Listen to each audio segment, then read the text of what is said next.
Un roi, chapitre 8.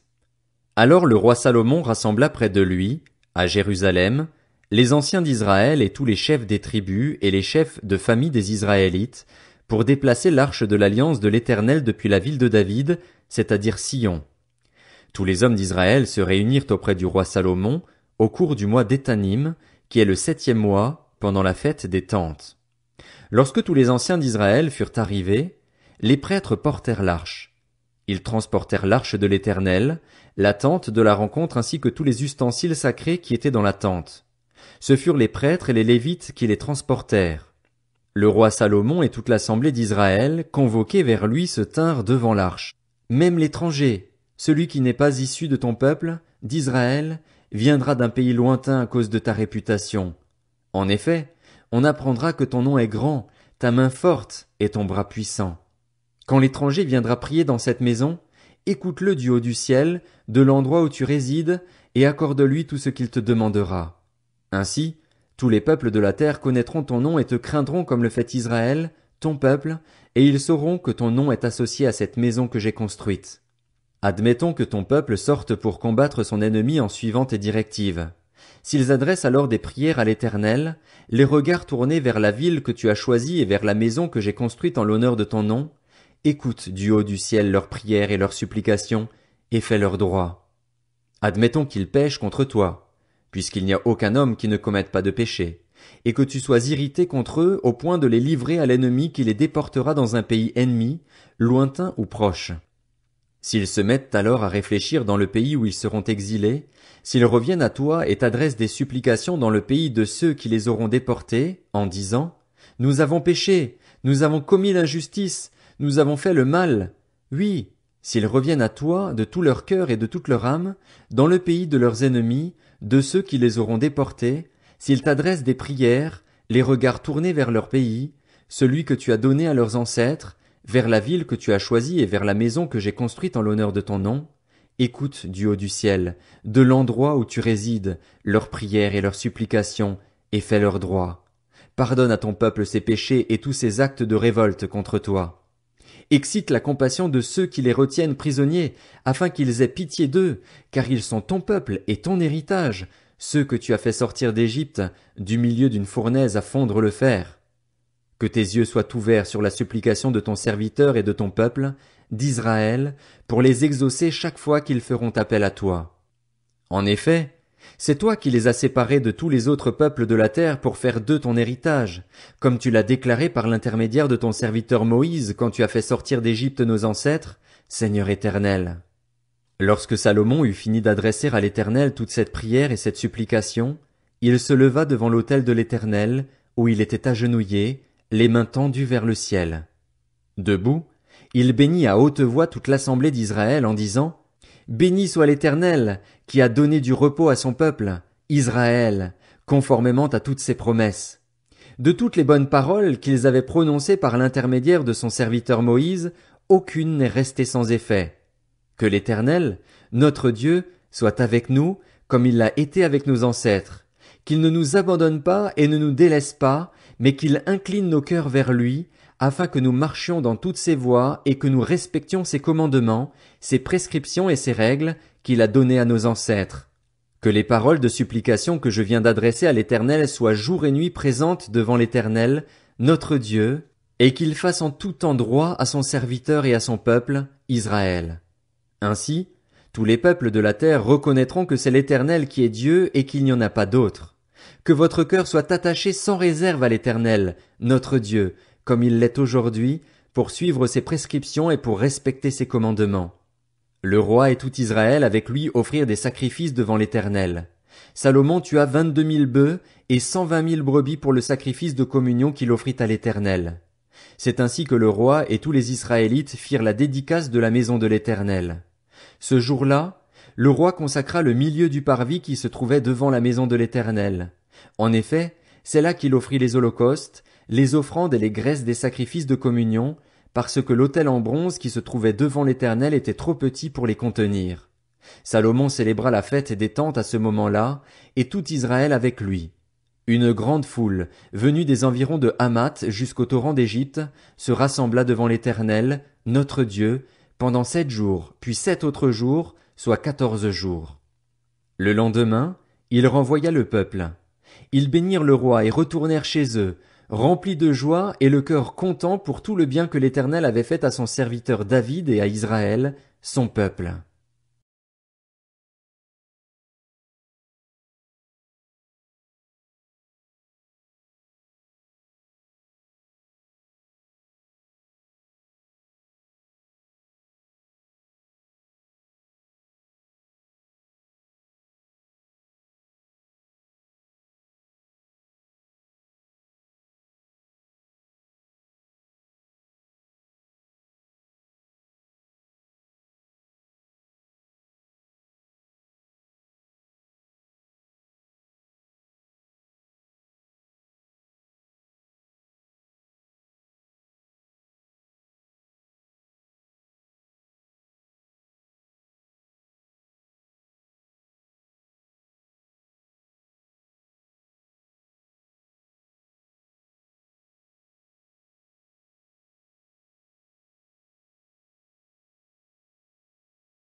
Un roi, chapitre 9.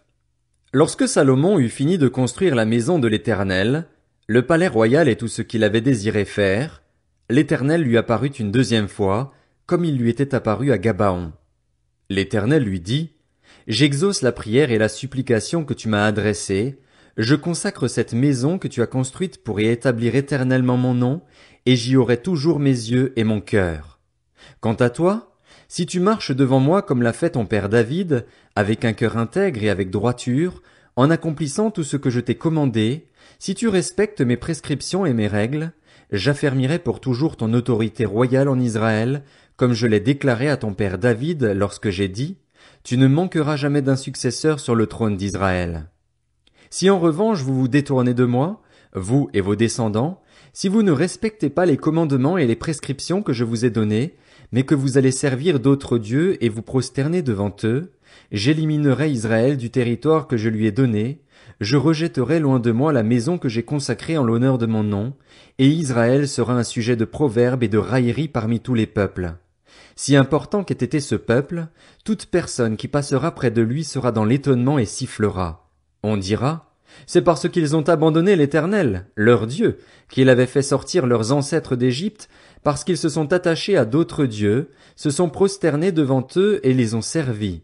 Voilà pourquoi l'Éternel a fait venir tous ces malheurs sur eux. Au bout de 20 ans, Salomon avait construit les 2 maisons, la maison de l'Éternel et le palais royal. Alors, comme Hiram, le roi de Tyr, lui avait fourni autant de bois de cèdre et de cyprès, ainsi que d'or, qu'il l'avait voulu, le roi Salomon lui donna 20 villes situées en Galilée. Hiram sortit de Tyr pour voir les villes que lui donnait Salomon, mais elles ne lui plurent pas.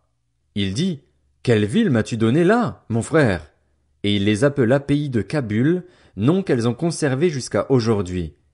Hiram avait envoyé au roi plus de 3,5 tonnes d'or. Voici ce qui concerne les hommes de corvée que le roi Salomon enrôla pour construire la maison de l'Éternel et sa propre maison, ainsi que Mio, la muraille de Jérusalem, Hatzor, Megiddo et Gézer. Le pharaon, le roi d'Égypte, était venu s'emparer de la ville de Gézer, l'avait incendiée et avait tué les Cananéens qui y habitaient. Puis il l'avait donnée pour dot à sa fille, la femme de Salomon. Salomon reconstruisit alors Gézer, Beth-Horon-Labas, Baalat et Tadmor, dans la région désertique du pays. Il construisit aussi toutes les villes qui lui servaient d'entrepôt, les villes destinées à accueillir les chars, celles réservées à la cavalerie, ainsi que tout ce qu'il lui plut de construire à Jérusalem, au Liban et sur tout le territoire dont il était le souverain. Il y avait toute une population, issue des Amoréens, des Hittites, des Phéréziens, des Héviens et des Jébusiens, qui avaient survécu et qui ne faisaient pas partie des Israélites. Leurs descendants étaient restés après eux dans le pays, parce que les Israélites n'avaient pu les vouer à la destruction. Salomon les enrôla comme esclaves pour la corvée, statut qui leur est resté jusqu'à aujourd'hui. En revanche, Salomon n'employa pas les Israélites comme esclaves, ils étaient des hommes de guerre, ses serviteurs, ses chefs, ses écuyers, les commandants de ses chars et de sa cavalerie. Les chefs des officiers désignés comme responsables des travaux pour Salomon étaient au nombre de 550. Ils avaient autorité sur les ouvriers. La fille du pharaon monta de la ville de David jusque dans sa propre maison, celle que Salomon lui avait construite. Ce fut alors qu'il construisit Mio. Salomon offrit 3 fois par année des holocaustes et des sacrifices de communion sur l'autel qu'il avait construit en l'honneur de l'Éternel, et il brûla des parfums sur celui qui se trouvait devant l'Éternel. C'est ainsi que le temple fut terminé. Le roi Salomon construisit des bateaux à Edjon-Guéber, près d'Élat, sur les bords de la mer des Roseaux, dans le pays d'Édom. Hiram envoya sur ces bateaux, aux côtés des serviteurs de Salomon, ses propres serviteurs, des marins expérimentés. Ils allèrent à Ophir et ils en rapportèrent près de 13 tonnes d'or qu'ils remirent au roi Salomon. Un roi, chapitre 10. La reine de Séba apprit quelle était la réputation de Salomon, à la gloire de l'Éternel, et elle vint pour le mettre à l'épreuve par des énigmes. Elle arriva à Jérusalem avec une suite très nombreuse, avec des chameaux chargés d'aromates, d'or en très grande quantité et de pierres précieuses. Elle se rendit auprès de Salomon et lui exposa toutes ses réflexions. Salomon répondit à toutes ces questions, il n'y eut aucun mystère pour le roi, il lui expliqua tout. La reine de Séba vit toute la sagesse de Salomon, le palais qu'il avait construit, les plats servis à sa table, le lieu d'habitation de ses serviteurs, les fonctions et les tenues de ceux qui le servaient, ses responsables des boissons ainsi que les holocaustes qu'il offrait dans la maison de l'Éternel.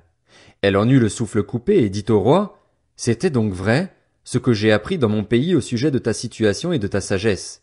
Je ne le croyais pas avant de venir et de le voir de mes yeux. Et l'on ne m'en avait même pas raconté la moitié. Tu as plus de sagesse et de prospérité que je ne l'avais appris par la rumeur. Heureux tes hommes, heureux tes serviteurs, puisqu'ils sont constamment devant toi et peuvent bénéficier de ta sagesse. Béni soit l'Éternel, ton Dieu, qui t'a choisi pour te placer sur le trône d'Israël. C'est parce que l'Éternel aime éternellement Israël qu'il t'a établi roi pour que tu exerces le droit et la justice. » Elle donna au roi plus de 3,5 tonnes d'or, une très grande quantité d'aromates et de pierres précieuses. Il ne vint plus autant d'aromates que la reine de Séba en donna au roi Salomon.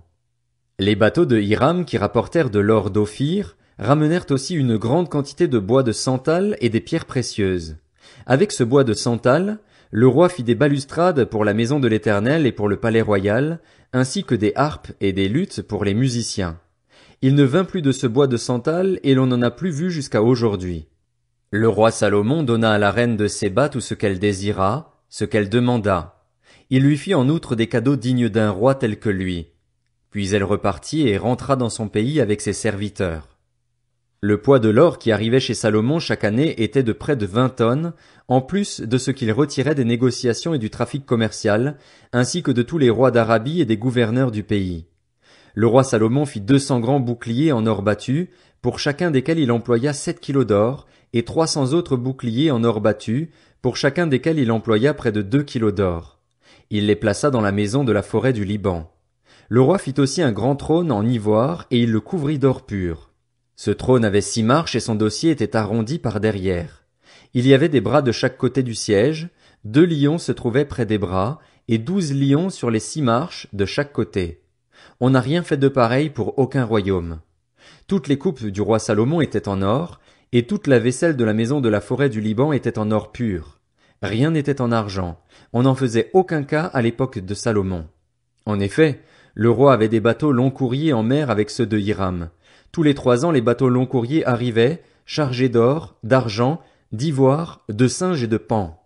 Le roi Salomon dépassa tous les rois de la terre par ses richesses et sa sagesse. Tout le monde cherchait à le voir pour bénéficier de la sagesse que Dieu lui avait donnée, et chacun apportait son cadeau. Des objets en argent et en or, des habits, des armes, des aromates, des chevaux et des mulets. Cela se passait de cette manière chaque année. Salomon réunit des chars et de la cavalerie. Il avait 1400 chars et 12 000 cavaliers, qu'il plaça dans les villes où il gardait ses chars et à Jérusalem, près de lui. Le roi rendit l'argent aussi commun à Jérusalem que les pierres, et les cèdres aussi nombreux que les sycomores qui poussent dans la plaine. C'était en Égypte que Salomon achetait ses chevaux.